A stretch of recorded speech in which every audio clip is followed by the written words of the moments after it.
This is the 63 Fairlane, and this is one of the annual kits from 1963.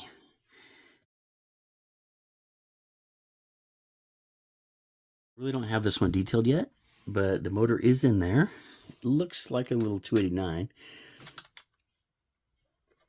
And again, this one was painted already, but I did have to do all the detail work as far as the chrome along the sides, and then I put a little accent of gold along the sides.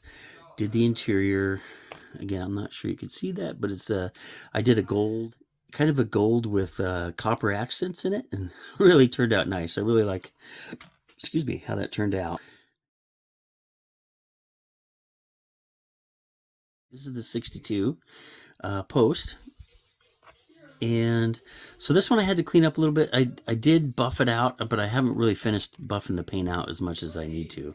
There's still a few little areas. Trim, the Molotov didn't turn out all that well, so I'm going to come along here and take this off and redo it. Otherwise, I am really digging this model. I love okay.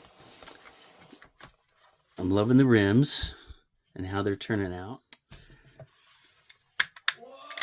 This one's, the motor's a little more complete. I don't have, it did not come with the valve covers, so I'm going to have to scrounge those out of my stash. I do have to pop this one back open again because the glass is falling down a little bit, so I didn't glue it up.